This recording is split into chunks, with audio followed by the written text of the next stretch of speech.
भगवान शिव पार्वती से कहते हैं कि जैसा कर्म करोगे वैसा ही फल प्राप्त होगा।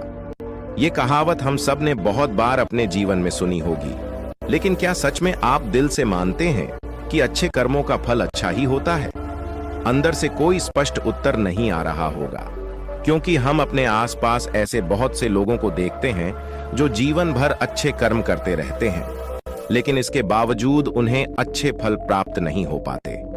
एक नौजवान कड़ी मेहनत करता है किसी परीक्षा में पास होने के लिए, लेकिन उस परीक्षा के परिणाम में उसे निराशा ही हाथ लगती है।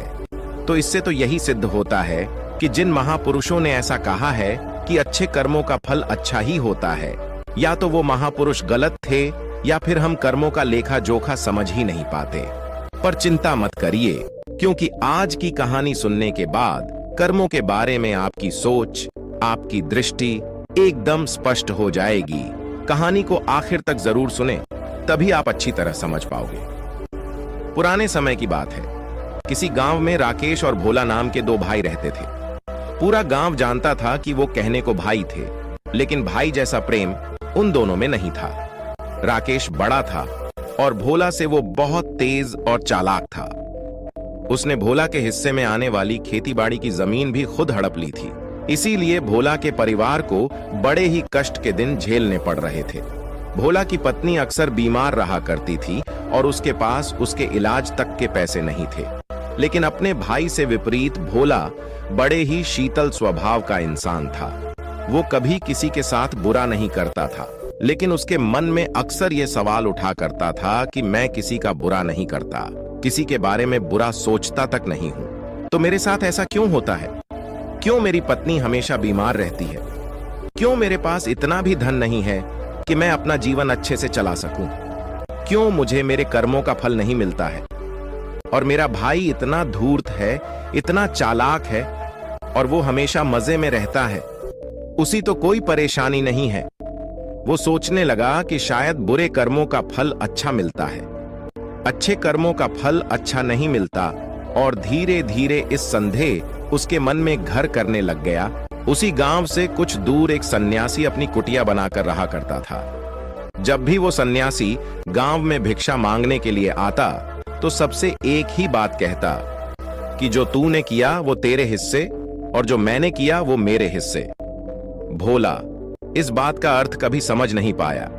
एक दिन जब वो गहरी चिंता में डूबा हुआ था तो उसके कानों में यही शब्द पड़े कि जो तूने किया वो तेरे हिस्से और जो मैंने किया वो मेरे हिस्से।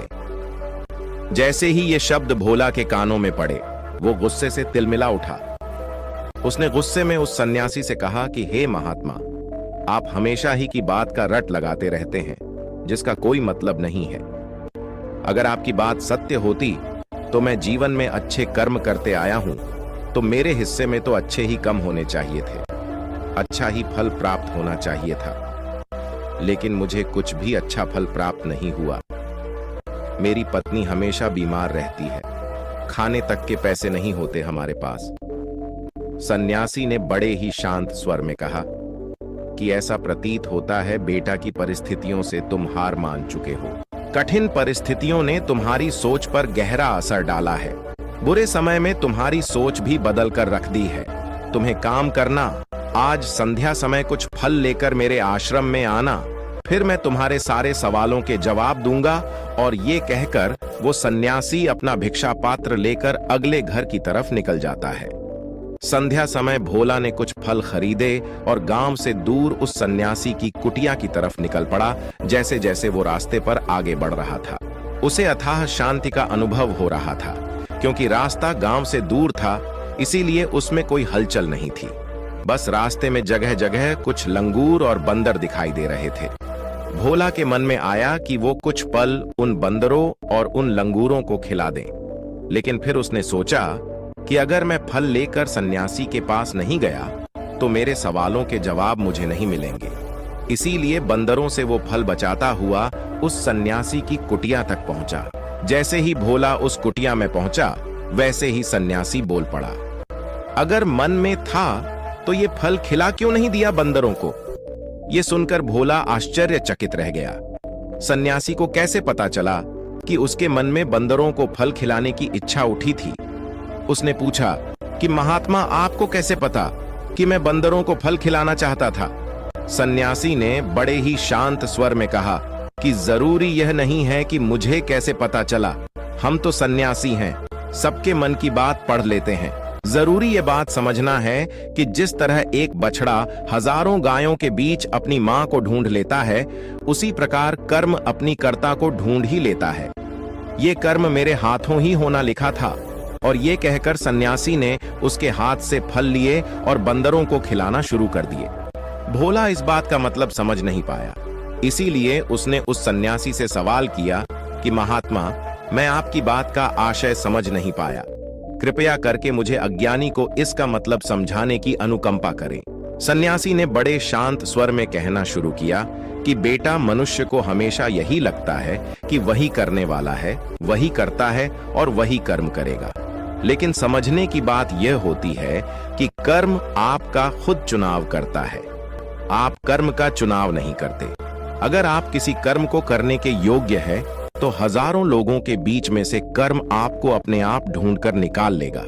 इसीलिए योग्य बनने पर ध्यान दो, कर्म करने पर ध्यान मत दो। अगर तुम सिर्फ कर्म करने पर ध्यान दोगे तो कभी योग्य नहीं बन पाओगे। योग्य बनने के लिए जिन कर्मों की आवश्यकता होती है, पहले उन छोटे छोटे कर्मों को करना शुरू करो, और जब तुम योग्य बन जाओगे तो बड़ा कर्म या कहें कि मुख्य कर्म या फिर जिस कर्म के लिए तुम बने हुए हो, वो कर्म तुम्हारे पास खुद चलकर आएगा। उदाहरण के लिए तुम इन बंदरों को देखो। इन बंदरों ने छोटे छोटे कर्म करके पेड़ों पर चढ़ना सीखा, गुलाटियां लगाना सीखा, और इसी प्रकार छोटे छोटे कर्म करते हुए ये मुझ तक पहुंच गए, और मुझ तक पहुंचने के बाद इनके पास इनका खाना खुद ही पहुंच गया। इसीलिए अपनी रोजमर्रा की जिंदगी में छोटे छोटे कर्म करते हुए अपने आप को योग्य बनाते जाओ, और जब तुम योग्य बन जाओगे तो अपने आप बड़ा लक्ष्य तुम्हें प्राप्त हो जाएगा। सन्यासी ने अगला कथन कहना शुरू किया, जो कि बहुत ही जरूरी था। ध्यान लगाकर सुनना, अगर तुम योग्य बनने के लिए कर्म नहीं करोगे तो दूसरे लोगों के कर्म भी तुम्हें प्रभावित करने लगेंगे। उदाहरण के लिए तुम्हारी पत्नी कई दिनों से बीमार है। तुम अक्सर यही सोचते हो कि मुझे किन कर्मों की सजा मिल रही है, लेकिन समझने की बात यह होती है कि तुम्हारी पत्नी बीमार अपने कर्मों की वजह से है, तुम्हारे कर्मों की वजह से नहीं है। तुम्हारे कर्म तो अच्छे हैं, लेकिन क्या पता तुम्हारी पत्नी के कर्म अतीत में अच्छे ना रहे हों, जिसकी वजह से वो बीमार हो गई हो, और तुम्हारी पत्नी के कर्मों की वजह से तुम्हें भी दुख झेलना पड़ रहा है। और इसी प्रकार बहुत से मनुष्य अपने बच्चों की वजह से, अपने परिवार की वजह से, इन सब की वजह से खुद दुख झेल रहे होते हैं। लेकिन जरा सोचो, अगर तुम योग्य होते तो तुम अपनी पत्नी का खुद इलाज करवा पाते, उसकी बीमारी दूर करवा पाते, और क्या पता अगर तुम योग्य होते तो तुम्हारा किसी दूसरी स्त्री के साथ विवाह हुआ होता जो स्वस्थ होती। लेकिन तुम योग्य नहीं थे, इसीलिए तुम अपनी पत्नी की वजह से खुद दुख झेल रहे हो। अगर तुम योग्य बन जाओगे तो दूसरे लोगों के कर्म तुम्हें प्रभावित नहीं कर पाएंगे। सन्यासी ने भोला को चेतावनी देते हुए कहा कि याद रखना, भोला आपको वो नहीं मिलता जो आप चाहते हो, बल्कि वो मिलता है जिसके आप योग्य हो। इसीलिए अपनी योग्यता को बढ़ाने पर काम करो, उसके लिए कर्म करो। कर्म का फल पाने के लिए कभी कर्म मत करो। भोला ने सन्यासी से हाथ जोड़कर एक सवाल पूछा कि महात्मा, मुझे यह बताने की अनुकंपा करें कि मैं अपनी योग्यता किस प्रकार बढ़ा सकता हूं ताकि मेरा मुख्य कर्म मुझको खुद ढूंढ सकें। सन्यासी ने बड़े ही शांत स्वर में कहना शुरू किया कि बेटा, इसके लिए बड़े ही सरल सरल उपाय होते हैं। सबसे पहला उपाय है कर्म करके भूलते जाओ। तुम जो भी कर्म कर रहे हो, अपने योग्य बनने के लिए उस कर्म को करने के बाद भूल जाओ। ये मत सोचो कि उससे तुम्हें क्या प्राप्त हुआ। इसीलिए कहा जाता है कि कर्म करो, फल की चिंता मत करो। अगर तुम फल की चिंता करोगे तो वास्तविकता में तुम कर्म कर ही नहीं रहे होंगे। अक्सर मनुष्य की पीड़ा का ये एक बहुत बड़ा कारण होता है। वो सोचता है कि मैं कर्म तो अच्छे कर रहा हूं, लेकिन मुझे फल प्राप्त नहीं हो रहे, और यही पीड़ा उसके मन को ठेस पहुंचाती रहती है, उसको अपने लक्ष्य से भटकती रहती है। किसी कर्म को करने के बाद अपना आकलन जरूर करें, लेकिन फल की चिंता न करें। भोला ने सन्यासी से सवाल किया कि महात्मा, हम अपना आकलन कैसे कर सकते हैं? सन्यासी ने उत्तर दिया कि बेटा, जब भी तुम कोई काम पूरा करते हो तो काम पूरा करने के बाद खुद से ये सवाल पूछो कि क्या इस काम को करते समय तुम्हारा ध्यान इसी काम पर टिका हुआ था? ये तुम्हारा ध्यान कहीं और भटक रहा था? इस तरह तुम खुद का आकलन कर पाओगे कि तुम कितने ध्यान के साथ उस काम को कर रहे थे, और जितने ध्यान से तुम किसी कर्म को करोगे उतनी ही तुम्हारी योग्यता बढ़ती जाएगी। और अगर तुम यूं ही बस पूरा करने के लिए किसी कर्म को करते रहोगे तो उस कर्म से तुम कभी भी योग्य नहीं बन पाओगे। वो कर्म तो पूरा हो जाएगा, लेकिन उसका फल तुम्हें प्राप्त नहीं होगा। इसीलिए अपना आकलन इस प्रकार करो कि तुम्हारा ध्यान वहां पर टिका हुआ था या नहीं था, या तुम्हारे विचार तुम्हें कहीं भटका ले गए थे। और कोशिश करो कि तुम्हारे विचार अगली बार जब तुम ये कर्म करो तो उसी कर्म पर टिके रहे, इधर उधर दूसरी बातों में भटके ना। भोला ने इस पर एक सवाल पूछा कि महात्मा, जब भी हम कोई कर्म करते हैं तो हमारा मन विचारों से ग्रस्त हो जाता है, वो तरह तरह की बातें सोचने लगता है, तो हम किस तरह अपने मन को एक ही कर्म पर टिकाकर रख सकते हैं? इसके लिए कोई उपाय बताएं। सन्यासी ने इसका उत्तर देते हुए कहना शुरू किया कि बेटा, जब भी तुम किसी कर्म को करते समय अपना पूरा भाव उसमें डाल देते हो तो तुम्हारे विचार उसी कर्म पर केंद्रित रह सकते हैं। पूरे निष्ठा, प्रेम और सद्भाव के साथ किया गया कर्म तुम्हारे विचारों को इधर उधर नहीं भटकने देता। विचार तभी तुम्हें दूसरी दिशाओं में बहा कर ले जाते हैं जब तुम उस कर्म को पूरी निष्ठा के साथ नहीं करते, उसमें पूरा प्रेम नहीं डालते, उसमें पूरा भाव नहीं दिखाते। जब ये तीनों चीजें तुम उस कर्म में डाल देते हो तो स्वाभाविक रूप से तुम पूरी तरह उस कर्म में सम्मिलित हो जाते हो और तुम्हारा मन और मस्तिष्क एक ही जगह पर टिका रहता है। सन्यासी ने अपनी बात खत्म करते हुए कहा कि अगर कोई इंसान, कोई मनुष्य इन उपायों का सही तरीके से इस्तेमाल करता है, उनका पालन करता है, तो वो किसी भी कर्म के लिए अपने आप को योग्य बना सकता है। और एक बार अगर वो योग्य बन जाता है तो उसी बछड़े की भांति उसका कर्म उसे अपने आप ढूंढ लेता है। भोला को कुछ फलों के बदले जीवन भर का ज्ञान मिल चुका था, उसे स्पष्टता मिल चुकी थी, उसके सारे मन के सवाल खत्म हो चुके थे। उसने सन्यासी को प्रणाम किया और वहां से अपने घर के लिए निकल पड़ा। रात हो चुकी थी और रास्ते पर अंधेरा छाया हुआ था। वो इन बातों के बारे में विचार करता हुआ अपने घर की तरफ निकल पड़ता है। एक बार एक बहुत ही दुखी व्यक्ति एक महात्मा के पास आकर कहता है, मैं अपने जीवन से बहुत दुखी हूं। मैं अपनी बीवी, बच्चों और अपने परिवार को भी खुश नहीं रख सकता। मैं अपने लिए भी कुछ नहीं कर पा रहा। कभी कभी तो मुझे अपनी जिंदगी को खत्म कर देने के भी ख्याल आते हैं। आप इतनी साधनाएं करते हैं, इतनी तपस्या करते हैं, क्या आप मुझे कोई ऐसा मार्ग बता सकते हैं जिससे मैं अपने बुरे वक्त से बाहर आ सकूं? मेरा बहुत बुरा समय चल रहा है। 2 वक्त की रोटी का इंतजाम करना भी मेरे लिए बहुत मुश्किल हो गया है। अब आप ही बताइए कि ऐसे वक्त में मैं जिंदा रहूं तो कैसे रहूं?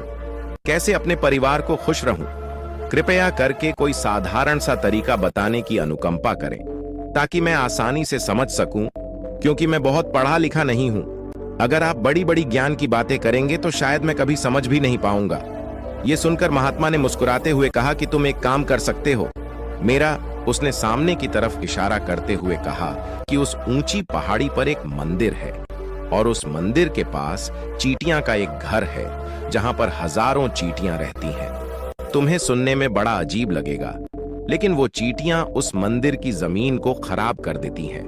उस मिट्टी की उपजाऊ शक्ति वो खत्म कर देती है, जिसके कारण वहां पर कोई भी पेड़ या कोई भी घास पनप नहीं पाती है। तुम मेरा एक काम करो, उसके बाद मैं तुम्हें तुम्हारे सवालों के जवाब दूंगा। तुम 7 दिन तक रोज उस पहाड़ी पर जाओ और उस चींटियां के घर को तहस नहस कर दो, उसको तोड़ दो। जब भी तुम्हें कोई चींटियों का घर दिखे मंदिर के आसपास तो उसे वहीं पे तहस नहस कर देना। लेकिन याद रहे, घर को तोड़ने में कोई भी चींटी मरने नहीं चाहिए। इस बात को समझने का प्रयास करते हुए वो युवक वहां से चला गया। शायद उसको कुछ समझ में नहीं आया था कि महात्मा जी ऐसा क्यों करवा रहे हैं। वो तो उन चिड़ियों पर अन्याय कर रहे हैं, उनका घर तुड़वा रहे हैं, उन्हें नुकसान पहुंचा रहे हैं। आखिर कौन महात्मा ऐसा करेगा? लेकिन फिर भी उस महात्मा की बात मानते हुए वो अगले दिन से ही पहाड़ी पर जाना शुरू कर देता है।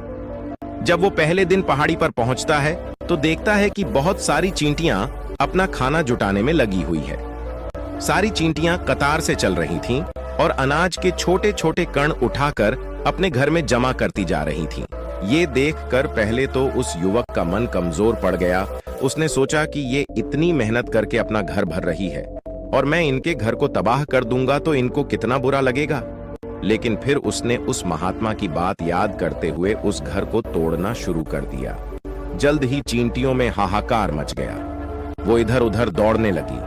अभी तक जो कतार में चल रही थी अब वो बिखर गई और इधर उधर अपनी जान बचाने के लिए भागने लगी। थोड़ी देर में घर टूट गया और सारी चींटियां इधर उधर छुपने के लिए भाग चुकी थीं। ये करने के बाद वो युवक दुखी मन से वापस अपने घर पर लौट आया। उसका मन परेशान था, दुखी था, पश्चाताप से भरा हुआ था।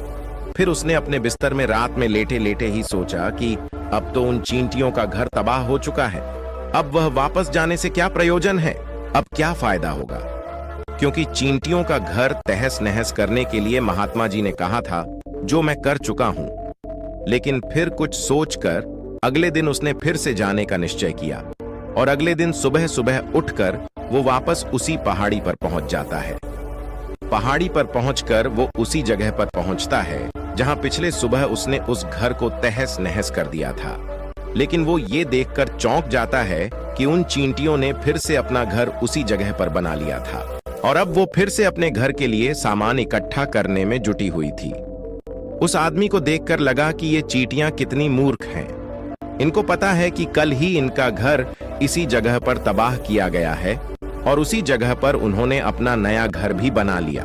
और ये सोचकर वो आदमी हंसने को हुआ।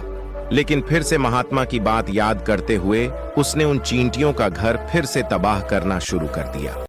फिर से उन चींटियों में हलचल मच गई और थोड़ी देर में वो चींटियां इधर उधर अपनी जान बचाने के लिए भागने लगी। कुछ ही देर में उनका घर फिर से नष्ट हो गया और वो युवक थोड़ा संतोष के भाव से कि इस बार तो मैंने अच्छी तरह से उस घर को तबाह कर दिया है। अब तो वो चिड़िया यहाँ पर अपना घर बना ही नहीं पाएगी। इसीलिए जाने से पहले उसने उस घर पर ठंडा पानी भी डाल दिया ताकि चींटियां वहां पर अपना घर न बना सकें। और इस तरह अपना कर्म पूरा करके वो युवक फिर से अपने घर लौट आया। आज रात में सोते वक्त फिर से वो इंसान यही सोच रहा था कि क्या महात्मा ये सही काम करवा रहे हैं? क्या किसी का घर तबाह करना किसी सिद्ध पुरुष को शोभा देता है? क्या हो अगर वो महात्मा सिद्ध पुरुष हो ही ना? क्या होगा अगर वो मुझे बेवकूफ बना रहे हों? लेकिन फिर उसने निश्चय किया कि मैं अपने काम को पहले पूरा कर लेता हूं, उसके बाद ही पता चलेगा कि महात्मा मुझसे ऐसा क्यों करवा रहे थे। और यही सोचकर वो रात में सो जाता है। अगले दिन सुबह उठकर वो फिर से उसी पहाड़ी की ओर निकल जाता है। पहाड़ी पर पहुंचकर वो उसी जगह पर पहुंचता है जहां पर उसने उनके घर को तबाह कर दिया था और वो ये देखकर खुश हो जाता है कि वहां पर कोई भी घर नहीं था। सारी चींटियां वहां से भाग चुकी थीं। अब उसने सोचा कि अब मेरा रोज रोज आने का क्या प्रयोजन, क्योंकि चींटियां तो अपना घर बदल चुकी हैं और महात्मा जी ने मुझे 7वें दिन आने के लिए कहा था। लेकिन आज तो तीसरा ही दिन है, अब बाकी 4 दिन वापस आने का क्या प्रयोजन। और यही सोचकर उसने निश्चय किया कि यहां से वो सीधा उसी महात्मा के पास जाएगा और उनको ये सारी खबर बता देगा। जब वो वापस मुड़कर उस पहाड़ी से उस महात्मा की कुटिया की तरफ जाने लगा तो उसने देखा तो अचानक उसकी नजर एक और घरौंदे पर पड़ी जो कि चींटियों का ही बनाया हुआ था। मतलब कि वो घरौंदा चींटियों ने ही बनाया था और अब वो चींटियां नए घर में वास कर चुकी थीं।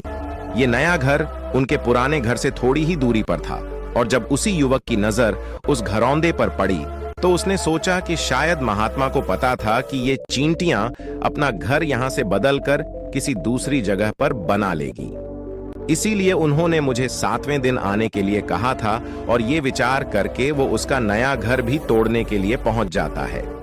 जब वो वहां पहुंचा तो चींटियां उसी तरह अपने कार्य में लगी हुई थीं। वो अपने लिए खाना इकट्ठा कर रही थी और अपने घर में जमा करती जा रही थी। जो पुराना घर टूटा था वहां भी अनाज के कारण बचे हुए थे और चींटियां वहां से भी अनाज इकट्ठा कर करके वापस अपने नए घर में ला रही थीं। अब यहाँ पर फिर से युवक का मन थोड़ा कमजोर पड़ गया, क्योंकि वो खुद भी कमजोर था, खुद भी वक्त का मारा हुआ था। इसीलिए उसके मन में उन चींटियों के प्रति दया का भाव उमड़ रहा था। उनके ऊपर उसे दया आ रही थी। वो चाहता था कि उनकी मदद करे, लेकिन वो उल्टा उनको नुकसान पहुंचा रहा था। लेकिन उस महात्मा की बात को याद करते हुए उसने फिर से उस घर को तोड़ने का निश्चय किया और उसने इस बार बड़ी ही सावधानी के साथ बिना किसी चींटी को कोई नुकसान पहुंचाए वो घर तबाह करना शुरू कर दिया। वक्त थोड़ा ज्यादा लगा, क्योंकि किसी भी चींटी को नुकसान न पहुंचाने की शर्त महात्मा ने पहले ही रखी थी। इसीलिए उसको बड़ी सावधानी के साथ उन घरों को तबाह करना था। लेकिन आखिरकार उसने उस घर को भी तबाह कर दिया और उस घर को तबाह करने के बाद वो बड़े ही दुखी मन से, इस बार वो पहले से भी ज्यादा दुखी था, क्योंकि उसने उनका नया घर भी तोड़ दिया था। वो उन चींटियों को बसने ही नहीं दे रहा था और वो अब अपने आप को शैतान या दानव समझने लगा था। लेकिन फिर भी उस महात्मा की बात को मानते हुए वो अपने घर पर दुखी मन से वापस आ गया। रात में सोने से पहले एक बार उसने फिर से सोचा कि मैं कितना बड़ा शैतान हूँ, कितना बड़ा दानव हूँ। पुराना घर तो छोड़ो, मैं उन चींटियों को कहीं भी बसने के लिए कोई जगह ही नहीं दे रहा हूँ। वो चींटियां मेरे बारे में क्या सोचती होंगी? वो कितना दुत्कारती होंगी उस परमात्मा को जो मेरे द्वारा ये काम करवा रहा है। लेकिन फिर भी उसने अगले दिन जाने का निश्चय किया और अगले दिन सुबह सुबह वो फिर से वहां पर पहुंच गया। वो ये देखकर फिर से आश्चर्यचकित रह जाता है कि इस बार चींटियों ने एक और नई जगह पर अपना घर बना लिया था, तो पहले से भी ज्यादा ऊर्जा के साथ काम कर रही थी और उन्होंने एक रात में पहले से भी बड़ा घर बना लिया था और अब वो फिर से अपना अनाज और खाना इकट्ठा करने में जुटी हुई थी। ये देखकर उस आदमी को लगा कि ये चींटियां किस मिट्टी की बनी हुई हैं। मैं इनको बार बार यहाँ से भगाने की कोशिश कर रहा हूँ और ये वहीं पर अपना घर बना लेती है। क्या इनको पता नहीं है कि मैं इन्हें यहाँ पर कभी भी बसने नहीं दूंगा? ये चींटी है, दिखने में इतनी छोटी है, लेकिन फिर भी ये मुझसे हार नहीं मान रही है। बड़ी ताज्जुब की बात है। और इस बार उसने गुस्से में उस घर को तहस नहस करना शुरू कर दिया। लेकिन इस बार तहस नहस करते हुए कुछ चींटियां वहीं पर मर गईं। उसके पैरों तले कुचल दी गई। कुचलने के बाद जब वो अपने अहंकार से बाहर आया तो उसने देखा कि गुस्से में उसने उन चींटियों को कितनी क्षति पहुंचा दी है। उसका मन पश्चाताप से भर गया और वो रोता हुआ अपने घर की तरफ बढ़ गया। रात में सोते वक्त उसने सोचा कि मैं उन चींटियों पर बहुत ज्यादा अत्याचार कर रहा हूं, अब इससे ज्यादा अत्याचार मैं नहीं कर पाऊंगा। और यही सोचकर वो अगले दिन उन चींटियों के लिए अपने घर से थोड़ा आटा लेकर उसी पहाड़ी पर पहुंच जाता है। आज उसके मन में उन चींटियों के प्रति श्रद्धा का भाव था, दया का भाव था। आज वो उनकी मदद करना चाहता था और जब वो वहां पर पहुंचा तो चींटियां फिर से अपने नए घर को बनाने में जुटी हुई थीं। उसने बड़ी ही करुणा के साथ उन चींटियों को अपना लाया हुआ आटा खिलाया और अगले 3 दिनों तक वो ऐसा ही करता रहा। वो रोज सुबह जाता और उन चींटियों को अपने हाथों से आटा खिलाता। 7 दिन के बाद वो युवक उस महात्मा के पास पहुंचकर हाथ जोड़कर बोलता है कि हे महात्मा जी, मुझे माफ कर देना। मैंने उन चींटियों का घर तबाह करने के लिए बहुत कोशिश की। मैंने उनका घर तबाह किया भी, एक बार नहीं 4-4 बार मैंने उनका घर तोड़ा। उसके बाद मैं हिम्मत नहीं कर पाया, उनके घर को नहीं तोड़ पाया।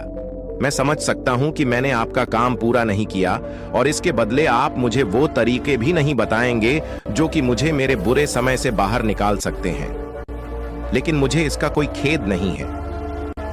मुझे लगता है कि मैंने जो किया वो सही किया, इसीलिए मैं आपसे आज्ञा लेकर वापस जा रहा हूं। कृपया मुझे वापस अपने घर जाने की आज्ञा दीजिए। ये सुनकर महात्मा ने मुस्कुराते हुए कहा कि अरे बेटा, कहां चल दिए? रुको तो सही, जलपान तो कर लो, थोड़ी देर ठहर जाओ, उसके बाद चले जाना। और ये कहकर वो महात्मा उस युवक के लिए पानी लेकर आते हैं। पानी पिलाने के बाद महात्मा उस युवक से पूछते हैं कि तुम मुझे ये बताओ कि आखिर तुम उन चींटियों का घर तबाह क्यों नहीं कर सके? वो चींटियां तो छोटी छोटी हैं और तुम इतने विशालकाय हो। फिर भी तुम उन छोटी छोटी चींटियों का घर तबाह नहीं कर पाए। कहां है तुम्हारी शक्ति, तुम्हारा बाहुबल? इसका जवाब देते हुए उस युवक ने कहा कि हे महात्मा, मैंने उन चींटियों का घर तबाह कर दिया था, बार बार किया था। एक बार तो अपने गुस्से में उन चींटियों को भी मैंने हानि पहुंचा दी थी, लेकिन जिस दिन मैंने उनको हानि पहुंचाई, उसी दिन मेरे को लगा कि मैं इनको क्यों हानि पहुंचा रहा हूं, क्यों इनको इतनी तकलीफ दे रहा हूं, और उसी दिन से मैंने उनको क्षति पहुंचाने की बजाय, नुकसान पहुंचाने की बजाय उनकी सहायता करनी शुरू कर दी। ये सुनकर उस महात्मा ने कहा कि यही तो सीखने की बात है। एक छोटी सी चींटी हमें जीवन का संदेश दे जाती है। मैंने तुम्हें उन चींटियों का घर तबाह करने के लिए नहीं भेजा था, मैंने तुम्हें भेजा था ताकि तुम उन चींटियों से कुछ सीख ले सको। तुम्हें क्या सीख मिली उन चींटियों से, क्या मुझे बता सकते हो? यह सुनकर उस युवक ने पूरी कहानी बयां कर दी।